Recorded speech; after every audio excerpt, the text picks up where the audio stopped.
Hello, everyone. So, this is just a quick video to invite you to look at the topic of entities slightly differently.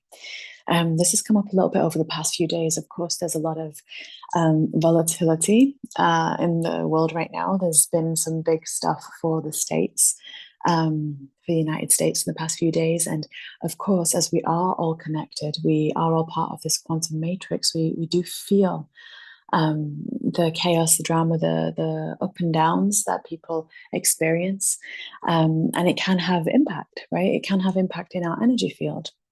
But this is something that I really want to offer here, because so many times there are many of us who will kind of jump to this almost like this fear of, do I have an entity attached?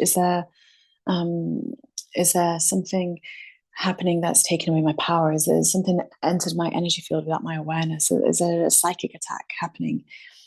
And although, of course, the collective waves of consciousness do move around us continually, we're not meant to be in this rigid state. We're meant to be fluctuating, because that's what it is to be alive, right? The energy fluctuates, it permeates, it flows, it comes in, it goes out, it cycles around. That's the beauty of it. But when we're feeling like there's just this energy coming in, all these negative thoughts or negative emotions, are you just feeling really down and it's just come across all of a sudden? And then we're wondering, is someone like sent me an entity, or have I picked something up, or has someone done something even negatively towards me? Instead of looking at it in this way, I'm going to give you this invitation here, this opportunity to see it differently. Because yes, in some ways there will be energy around that your body is receiving, because the body is the instrument. It translates all the energy, it receives it, right? So all the energy around it kind of receives it. That's what it's doing all day, every day. It's like it just permeates in and out, in and out. And the job of the mind is to read that, to translate that. So here's what's really interesting, is that the mind is going to read the body like it's a book. So whatever is going on in the body, in our subconscious, because that's what the body is, whatever's going on in our subconscious, that's the point of creation that we have. That's what we are feeling. That's what we're emanating. That's what's showing up. So look at it this way. The conscious mind accounts for less than 10%. So what we consciously are aware of is less than 10%. What we are consciously speaking is less than 10% of our awareness of self. And for all of us, really, we come here and fragment our mind, we fracture ourselves. And then the parts that have felt the emotion, that have felt the big things, we kind of don't want to look at those. That goes into the body, into the subconscious. It becomes our behaviors, our patterns, our creational ability. Then we have the unconscious, which is parts that have been shamed, exiled, and estranged, pushed away, to the point where we barely even recognize them, if we do at all. But when those parts of ourself are ready to reconcile and ready to come back into alignment, that's a great thing. Because when we are receiving more light, when we are receiving more of our higher mind, our higher self, when those parts of ourself that have that innate wisdom want to come in and actually embody and open up, what has to happen is this alignment of mind, right? So now, with all that being said, when we have we've been feeling really, really good, and then all of a sudden we have a day where we're just completely thrown. Negative thoughts, negative emotions, just feeling really like, oh, perhaps it's not an entity, not in that definition that is well known. Perhaps it's an invitation of the body, because now the body and the subconscious, perhaps it's feeling so safe. Maybe you have created a home of safety to such a capacity that it feels safe and secure enough to show you these parts of you that match the frequency. And of course, collective frequency is going to have impact. It is. It's going to offer us invitation. It always will. But it only comes in and has effect when there is something within us matching that resonance. Right? It's like if you have a tuning fork at a certain pitch and you strike it, and then next to it there is a tuning fork of the exact same pitch, they will both ring. They will both buzz, vibrate. But if this is a different pitch to this tuning fork, you strike it, only this one rings. But if this matches the exact same frequency, ding, both of them go. The body is the same. So if there is something happening outside of us in this collective matrix that we're in, and there is something similar on a similar premise, and it won't obviously be, let's say the election, it's not necessarily going to be, oh, why does the election bother me? No. It's about what it represents and what the non-physical thoughts, feelings, fears, and emotions are of everyone that is feeling engaged with that, right?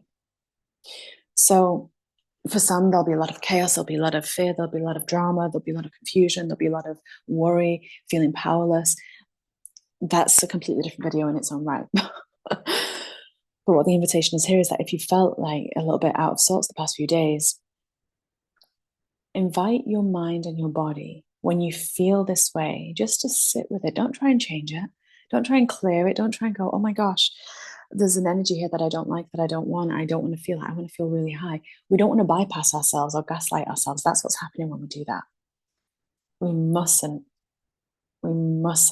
bypass the observation stage, the awareness stage. We must sit with it. If we want it to integrate, we must not push it away. We must welcome it in, because what's the worst that's going to happen? You're just going to observe yourself feeling it. You don't have to act or speak because of it. You just, if you are sat there observing it and you can hold that space for yourself, and if you are someone who practices meditation each day and grounding exercises, you will be able to do that, even though it'll be uncomfortable. But the more you practice sitting with the uncomfortable stuff, the better you get at it. The better you get at it, the easier and quicker it is to actually reconcile those parts of you. Because the part of you inside that is resonating with whatever energy is outside, that's kind of giving you these thoughts, because the mind is always going to find parts of memory, of unreconciled bits of you that matches the frequency of whatever is going on, because it's going, look, she's connecting with that energy there. Okay, that stream of energy. Okay, let me find more of those things that match that. It's mirroring. It's mirroring, but we don't mirror from our intellectual mind. We mirror from our subconscious. So the subconscious is showing you something. That's really powerful. Because if we allow ourselves just to see it, just to feel it, just to receive it, just to observe it, it will actually do the alchemy and the evolution itself. It will reconcile itself. Mind is always seeking to piece everything together. And so it will naturally do that if you give it the space, if you're not trying to change anything, if you just go,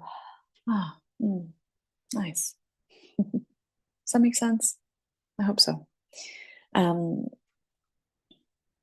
anyway, I do hope that this helps. Instead of seeing things as entities and putting you in this powerless state, see that experience as an opportunity to bring parts of you that you didn't know you'd pushed away home. Because what they're doing is they're seeking love. They're seeking love in all the wrong places. And now they're coming back home because they've realized, it's time for that to come back into the heart, to be welcomed and embraced, and to not be afraid, to not be feared. And then when we do that and the mind can just observe it, well, we create that safe home for it. And we want our body to be a safe home, right? So I hope that this helps. I'm sending you so much love, and happy weekend. I will see some of you next week. We have a workshop, Healing the Inner Child Part 2. I'm really looking forward to that one. It's on the 14th. So if you're not yet enrolled on that, please do enroll. It's a really powerful series, this 3-workshop series. Yeah, it'd be really cool to see you all there. Bye for now.